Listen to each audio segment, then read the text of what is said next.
Chiusumsarna chiuchivaturana bunoda, mantrana tibunoda, nichuna chichivaturana bunchibi, mantrana bunvalo. Chuna chichivaturana delle nevatsila. Nichuna leni bonono to ebusetolu, lomno to korvaturana matani sinipua. Chiusumana turana bunivalo today. The Ministry of Infrastructure, matalaitin na valislis may natamani ni Water Authority, ikim din na valislis may tamani ni Matentu na siguro na matansin ni Kwa. Siguro talaga na talay ni Kalubula. Ako doon na siyang kubinan, doon na siyang kubinan ni Kwa. Libusar na kos ni Kalub, darongat. Lebi na siguro ni wala tampo binak. Ano meron nga na siguro na binaragara babanwa. Wadi di, tansigin na nekana sa lurumutunan ng tambula na kawito kay na bababuli wa Kristo. Dawana macam mani doon mga sa ating matada, sino na doon mo kini sobrang manya utam, wala kasi na malam ni pinto ko, dapat ni pinaka doon tabi garam sini ko, rogo chiko wali mo ko singkulo. Venga gani chicken may na polo tam darawal sini ko, ni tayo sini na bakalo mantekan. At ani ko marot ako wali mo nung garam mo to soso. El talagang doon kahit hindi man din tasir, betul susuka kalam. Yung wala ko'y, ano sa may sustuan ng galvaneta si Rea Rasa. Rani alaman nandun to, chichiwaturo na matayin sini ko, huwag na binakinabali. Nabali mo may maroto ko to, nandun doon dala na ragilay ko sa sikla na rin yung dala niya. Libo na bimatagali, roka ni Manmon, ikim sa sindoro malitus mo, pero wala tontok ko na. Huwag na binakinabali mo na rin na may sodya. Kamaro tingin din na biyaw. Patigyan ka na balislis, namatayin sini ko, may tiko na kinamendalavi, may vabili man natin siya, may lakadakalevo, sa may valori, nabukit nung da bularara, nung da bulat siya na basing. Ano chigo man nando, kinakanavan nung may naway, way sa kasaba, at nang natutuwa koro, mga turangan nando. Nagkana taray ka na todo ko na liwibiti na way sa kasaba, sa itabi ni Matentu, kabirkunturi, at nang daya ko di ba ko tuluwa. Abu di Babulawa, Masujaw. Abu di Babulawa, di Runadoro Chilkatolu, sa Bulay Chigi dito, na itabi di Matentu, meron di kota may na way sa sawa, may keda liway biti, kapunta lindo na bubale, e bakabo. Kaya na itabi liya ko sa Puleto na Matentu. Gondo na nakalaka, nakalakat ka na bang umuto na tampalin ni Wai sa na Water Authority of Fiji. Kaya nito may bigarabi siya na kaya may sangay na program at ang tulong ni Chico.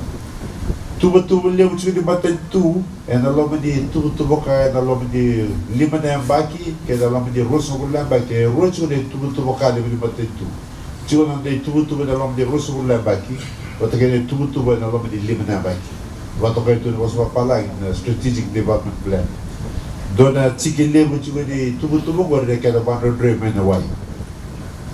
Takete ko ito na tuba-tuba ko rin, kaya na baki Rosa Gulang tulus sa Gulang. 2030, nasa kunu way sabato loko na lew ni bodo ibiti. Kako tal do ebo. Na bolo lebo ba da klat du de bodo da tukin. To na loro tu na via tu nyan. Kana sa kay na tageto wa biga labo na bakia. Onda Rosa Gulang tulus sa Gulang 2030.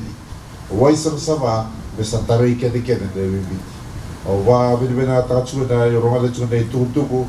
Dolo ka ng balaw ni gulo tsika na way ni gulo tsika may kina e bulo tsika tsika na way. Malata nabi kaso sa tsika na lamang di pa pumakabak. Yan nasangat tsika Matentu na itubutulungan may taray kede ibiti.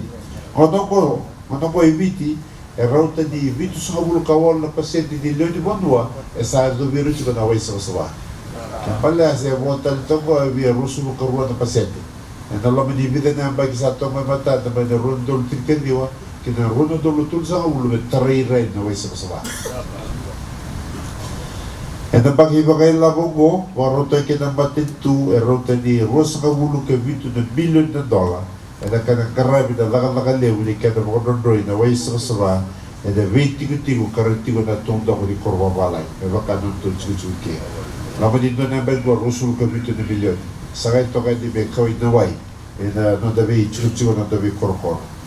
Na umay labo ko ay rota ni Rosa Gulang ka doon na undolo. 71,000. E vamolei e na nakalaka e na nundatong koro mga turang. Go o nuita ka nisa na walia na lenga ni way nundong. Kapala na bing karami kaya may yado may ki kede sau kede vai la bo vai vit so bulu ka do o bisa me garam ke non tu tiko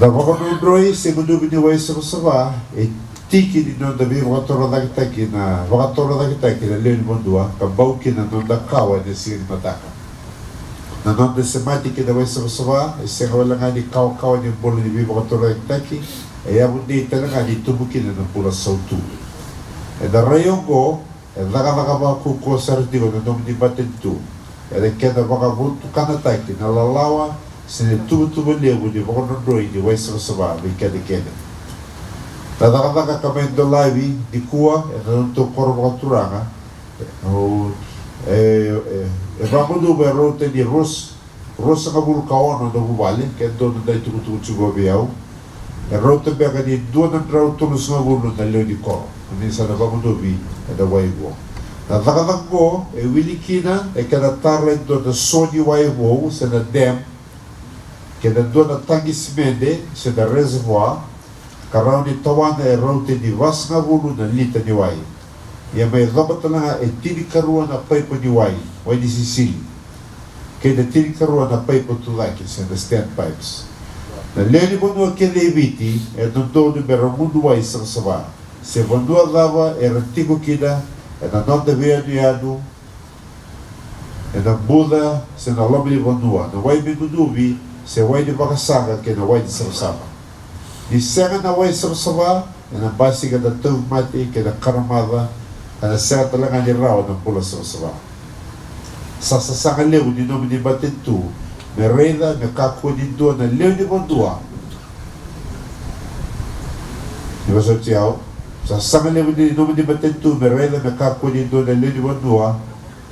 Ne agrava ni dua na matakabu kalenga taka na honua e kome kena na wai ni mundu sarasava. Ena tatapri batentu. Kena gaya na roka na matakalelai. Eda bento na manu sa na klasa tu na wai. Lai liu do leka tu na wai do na nakalimu na nga na marama le take wai. Marama kena na wai. So na manu ay rikito me na so na manu ay sa kasar tunga na wai. Silinga ay wai tu ye. Kaya lumulumu nga pa na wai. Lumulunga pa na wai. Ia na tatano ni batentu me ya na ito na kauna na mata vuvale ke deviti. No yan pa manu mataka matokati o sa sinila ka taka na manu komike na wai. Ana tatano lewe chiko. Uir na tinanda e rodo onga baka lewe ne ka na baka sangray na wai sarasava. Ne rodi baka yang tagiaval. O yan e ka na darati me na wai e na doon na bunuay awa e be baka yang tagi. O dabuta ya ka me dabuta mo ni singi ni kuwa e doon na singa maro taki e na nono to korwa turanga. Ka baka bibi be na tinanda ke na liwenda. Sa na singa tala tagi wai me uizu wai e na ngauna ni mada ni wai e na tomani tigo na dagadani ke na wanon rei na wai ka na rei na matentu ni na singa ni dua e ngole dagi. Wabi na tsuga na ndo me sota ni kuwa o duita ka ni na maro e taga na wai di na maro roe talaga. Mabota na lima na mundo do wali ke de viti sa do dure lagi na kubiki ni wai tsuna nono to itai na to na garaba. Duita ni na garabi wabi na tikena. Ia o savani duitu na mowai na basi ka mekit na tsiko bula lima na matendeo do tubike na do zuruma mai na mun sali wai. Mabota sa tsiko na wai sama bosa na konten na tikena. O mam ni mataga di ya kami to korbatura o mere son solo mentar o dito son solo abelaka. Son solo sis laka.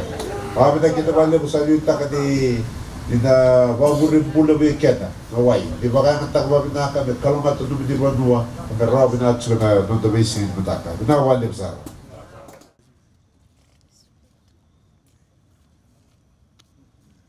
Okay, kochira. Ayo kamera to video mo sana mga taga tusugo. Munda mungkin na bulu-bulu. Kasi ang mga laman ng tusin. Kasi may coaching ka naman sa commission time ng daway na to. Nawali.